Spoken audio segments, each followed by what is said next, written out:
today we got to play the Galileo project. So this is a card drafting, board management, maybe. Yeah, tableau building kind of game. But before we get into it, don't forget to hit that subscribe button and that notification bell because board games are amazing, and that's what we do here at Legends of Nirvana.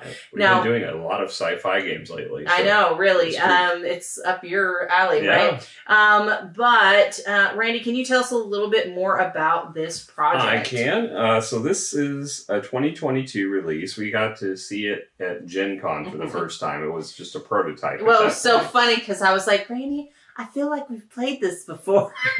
No. And he's like, we've demoed it before. I'm like, oh, okay. That's why it looks so familiar. So this has a Board Game Geek rating currently of 7.5 and a Board Game Geek rank of 45.58. 2 to 4 player game. Average length of 40 to 80 minutes, which is about right, I think. Age, though, 14 and up. I don't think that's required with this. The rules were a little... we'll get to that in a little bit. It wasn't bad, but it was not great. Well, there's a lot of iconography, though. So, there is a lot of iconography. So if you're, you could probably go a little bit younger if they're pretty confident in their iconography skills. Maybe the game itself is a light to medium game, I would say. It's not that complex once you get the hang of it. But, the rules make it more complex, which we will talk about when we get to rules. This is designed by Adrian Hesling. Art is by David Sitbon. Published by Sorry We Are French. MSRP is $59.99, which is also, kind of strangely, what Card House and Miniature Market are selling it for. Cool Stuff Inc. has it for $44.99, and a company called Watchtower, I've not heard of them, but they had it the cheapest I saw for $42.99. So not a lot of wide range there. No, it's going to be a pricey game, but for a retail game, as we get into quality of components, you'll see it's actually a little nicer than what you typically see. Yeah, absolutely. So let's talk about quality of components now. So you get these really nice poker chips for the... We didn't need to get out our poker chips because it came with them. Yeah, this is the money in the game, essentially. You also have screen-printed awards, as well as screen-printed little different Mars or planet tokens, as well as, the other markers on the board, the card quality. There is a linen finish, pretty decent thickness. So I think what they did is they decided to make a really good quality game. And that's probably why it's priced the way it is. And it makes a lot of sense for this kind of game. Yeah. Overall, what are you thinking about scoring it for quality of components? I am probably going to give it 8.5. I think they've done a nice job. I mean, the cards stock is a little lacking, but it does have a really nice linen finish. They're a little thin and they do bend a little bit. But you're probably going to want to sleeve them because you do shuffle them quite a bit, or at least at the beginning of the game, and then you deal them out and you're going to deal with them. And if you have people with bendy fingers, you're probably going to want to have them as sleeves. But yeah, all the pieces being screen printed is just incredible. The poker chips are heavyweight. They're not even just like poker chips. They're actually standard clay weight chips. So they're really good quality. And the cardboard isn't bad. It does have a linen finish as well. And the board's huge. I mean, as far as, it's not thick, but it's narrow and long. So you better have a decent sized table to play this on. I think 8.5 is a good score for it. Okay. All right. I think an 8. I think for me, there's a lot of good quality here, but there's nothing that really draws your attention to the game on that front. Now, let's talk about the theme. So the overarching theme is that you are doing something in space. Well, you're supposedly basically terraforming Jupiter moons. So you've got Io, Ganymede, Callisto, and Europa. There's no feeling of terraforming. All you're doing is building robots and assigning them to them. I don't really get the feeling of terraforming. I do get I get robot building. Yeah, definitely. Robot building is definitely I will say I am upset because they didn't use the Miranda moon of Jupiter. That's my one claim to fame, and I'm really that Miranda rights, which isn't as much fun as having a moon named after you. Well, technically you could moon and then read your Miranda rights. No, thanks. Appreciate you. I'm out. But I will say that the artwork is very sci-fi. What I actually appreciate is I love the color palette. I love this bright purple, the bright blues that are used in this. It looks really, really pretty because some of the space schemes seems a little dour because of the color palette, but you know, space and all that. So this makes it a lot more upbeat with that kind of color palette, which I actually really appreciate in this theme. What do you think for the theme? Well, I like the way they integrated not only can you purchase or acquire the robots, but you can actually build your own robots. I thought that was clever. And, you know, as far as I think the art is decent, it's repetitive, but then it makes sense that it is because it makes it easy from a gameplay perspective to see how many of the given robot type you have. If they made different art, it probably would have made that more complex. And then they did make some variety on the different people you could hire.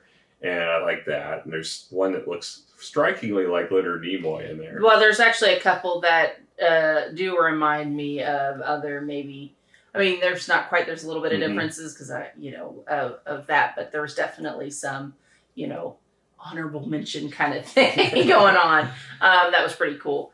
What was your score for it? I'm probably going to go ahead and give this a 7.5, I think. I agree. I think 7.5 is fine for this game. All right, so let's move on to the rulebook. Now, you had quite a few problems with the rulebook. Well, it wasn't. There seemed to be a lot of stuff missing. It wasn't so much. It was the rules. First of all, are 16 pages in length. It does have a 3/4 cover. One corner of it is the kind of the backstory, which again you don't really get the feel of during the gameplay. Just you feel like you're building robots. As far as the actual rules, the challenge was, I mean, the setup was fine. When you actually start getting into the gameplay, you had to rely heavily on the examples. The actual explanations of the rules were lacking.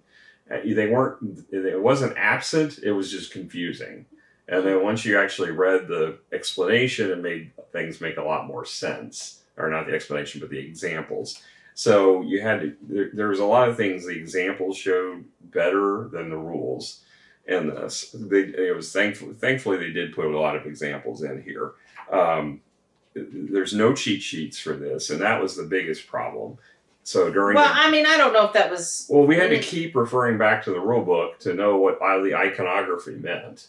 There was some basic iconography. Yeah, that... I will admit that a cheat sheet would have helped in that aspect. Because especially when you have people that aren't as grounded in iconography as other people would. Like if we were playing with certain people, I think the repetitive questions would have gotten... Well, we had one person where there was a lot of repeat questions. Yeah, but there are far worse people that are bad about that than others. So... but yeah, I mean, given that the gameplay is as simple as it is, it was frustrating that the rulebook made it more confusing than it needed to be. And for that, I'm probably going to give this a 7. I think it does a good job with the examples of explaining the rules. If you're one who likes to read the rules and you may skim over the examples but not pay a lot of attention because the rules should contain it all, you're probably going to have problems. And then, of course, the fact that there's the lack of the cheat sheets means you're going to be flipping into this rulebook a lot until you get the iconography down. And there's, the tracks have iconography, the cars have iconography. There's just a lot of different icons, and they're very similar but slightly different. And some of the iconography was not intuitive at all. No, there were some things I guessed wrong on. Yeah. So I think 7's a good score for the rulebook. Okay. All right. So let's move on to the gameplay. So the gameplay is that you start out, you have 3 different actions that you can take during your turn. You can take a human employee, I guess, which will typically is your resource generation, or you can take the building of a ship, which essentially allows you to go up your tracks, which gives you victory points, or you can develop... ships, but they're robots. Sorry, robots. Or you can develop a technology which gives you special abilities, sometimes instant actions, or instant benefit. So those are essentially the 3 different actions that you can take. So for an example, if I were to decide for my turn that I'm going to end up taking a human, I'm going to go and say, okay, now at the beginning of the game, it matters whether you're on the top or the bottom. So I'm purple. Yeah, there's a track in the middle of the board, and it's got 2 paths on it. Right, so I'm up top. Okay, so I'm at a 10 up top. Actually, it doesn't make sense for me to get resources, so I'm going to pretend I'm yellow. All right, so I'm yellow here. I'm at the top. So if I were to pick a human, I would only be able to get the top ability. Now, or if I was blue, I could only get the bottom ability because I'm on a different track. Now, if I were for some reason knowing I wanted the bottom or the top and I'm not on the right track, I can spend 1 coin at the beginning of my turn to move me to the right track. So there's a small penalty for not planning, I guess. So it's not necessarily planning. It's you're going to change your minds back and forth because the bottom ability is kind of an in-game bonus. So you want to collect those, but there's only so many you can hold at the start of the game. You only get 2. Well, I didn't even get close. So you have to build up that capability, and then you've also got to acquire the robots you need, or the different stats that you need, or what have you, to trigger those in-game bonuses. Right. So we're going to say that I'm going to be yellow, and I'm going to end up choosing. Let's go with this one. So I automatically get 4 influence, which allows me to go 4 up the track. However, because of the position of the card, I'm going to take a -1 to that. So I'm only going to go up 3. 1, 2, 3. Now, so no matter what, you always get this influence. Now, because I'm on the top of the track, I will get the top bonus here, which is an instant action of 2 coins. All right, and then I'm going to put it in the discard pile. Everything gets moved down just like so. Or things like this. Now, Randy over here, he's going to buy himself a robot. Oh, I am? Okay. Yes. I'm apparently buying a robot. So I'm going to have to spend influence on robots. Oddly, when you're hiring an employee, you actually gain resources. You gain coin, or you gain. Well, I think it's like influence. game developing, like they're developing technology. Yeah, but why they're paying you coin, I don't know. But okay. Well, they're saving you money. Yeah, sure. Why not? And then, so I'm going to pay influence to acquire a robot. So the first 2 positions don't cost any extra, but after that, they cost additional influence. So I have to spend, for the second one, I have to spend 4 influence. So I would go back 4 on the track, but I have to be on the right track that matches the color in the bottom, on the corner. So in this case, they're all red up on the board, and I'm on the red track. So going down 4, I can pay, and I can take this robot, which lets me trigger a satellite ability. Now, there's tokens that are for each game that you can randomize that give you different abilities. But basically, for each satellite you acquire, you're going to increase the value of the ability as you go down, and you can acquire that one or any one above it. So however many of these you have, you're going to be able to trigger one of those abilities. So I add this to, it's got 2 planets on it, or moons on it, in this case the yellow and the orange moon, and I choose one of those moons to assign it to. So I'll assign it over here, which lets me move up the track by 1, and it gives me additional abilities. So in the orange track where I place this, I can pay 2 coin, and I can increase or reduce the influence cost of the robot by the number that's here, which is 3 influence. So next time I buy a robot, if I want to spend 2 coin, I can reduce the influence cost by 3, and for every 2 coins, because it's infinite, so I can keep paying that and reducing it. And then everything moves down, we add another card. And at the end of my turn, if I have any of these goals that I've accomplished, which are kind of in-game goals, I can put a ribbon down. Well, not so much in game, as more of as soon as you achieve it. Yeah, as soon as you achieve it. And the first person who achieves it gets more victory points than those that follow. Yeah, and Miranda managed to get first place on every one of those and dominated the game. I kicked their butt. Yeah. Handily. So the other option you have on your turn is to build technology. And technologies cost energy resources, which are little pink cute squares. Yeah, and you'll get those resources in different ways. Yeah, they're the hardest of the resources to come by. And then there's also sometimes coin costs for those too, but all of them cost energy. Yeah, so overall, it is essentially a tableau builder, and when you build robots, we didn't mention this, you're going to go up on the track based on where the robot is placed, and that's based on what color of planets or the moons that are on the thing. So you get to choose if there's two, like this one has a red or orange, so you get to choose whether you want it on the red or orange, but then this one only has gray, so you're going to have to put it on the gray. So just kind of being aware of that. And each of these tracks give you different abilities. So I will have to say that I liked it for a tableau building. Yeah. I enjoyed, managing the different tracks and gaining resources. I think it is a light to medium game, and I think it's easy to plug in once you learn it, but it is high on the iconography, and when you first look at it, it can be a little intimidating because there is no cheat sheets to say these are your 3 actions and things like that. So I think a cheat sheet for this game would have been highly beneficial. Overall, I think I'm going to probably rate this a 7.5. I thought it was a good, solid little tableau builder. What do you think? One thing we didn't talk about is the end-game conditions. So either somebody gets 10 robots, that will trigger the end of the game, or if the deck of cards for these humans runs out to the point where you can't put another one into the tableau, that will trigger the end game as well, and then we play an even number of rounds from the first player, and the game's over. As far as my thoughts on the game, I've found that there's one of the things you can do as far as acquiring when you acquire cards is you can increase the technology chip on the card to increase it to a higher number. I underestimated the power of that. I know, they let me have them all. Yes, because that, the fact that you're limited to only 10 robots means you have to build those up, or else you're not going to advance very high up on the tracks, and the tracks are where there's a lot of points to score.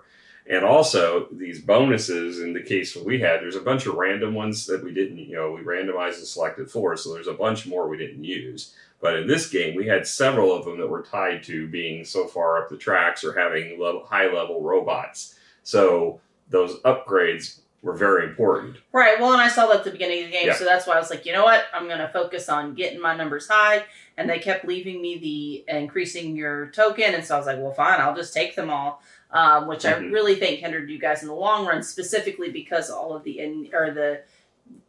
achievement bonuses were about building your planets. So I appreciated that. Thank you so much. One of the things I do also like about that, things unique about this game, is these bonuses you can actually offset and kind of cheat, because you can pay energy to pay your way down. Yeah, but energy is kind of hard to come by, though. It is hard to come by, but it's something that is unique to this game. I haven't seen where if you don't quite meet the criteria, you can pay that energy to offset it and but the key thing is you can only take 1 achievement per round. Yeah. So, even if you try to save up and at the very end try to get them all, that's not going to happen. So, because resources do feel very limited with your energy tokens and your money, because, you're just, I felt like hoarding everything. I was like, don't spend nothing until you absolutely have to. As far as my thoughts on the game, I think it's for a very light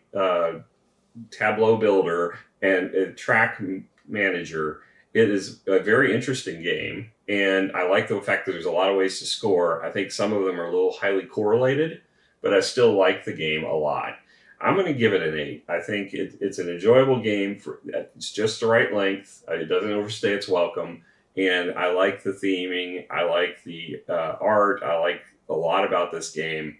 I just hope that we don't find that as we repeat play this multiple times, we start seeing a lot of the same pattern of who wins. It's not win, but the style of play that wins. I like to see a lot of ways to win that are evenly capable. Yeah, so we'll see. All right, guys, well, thank you so much for joining us. We had an absolute blast, and hopefully you'll come hang out with us again. We'll catch you guys later. Bye.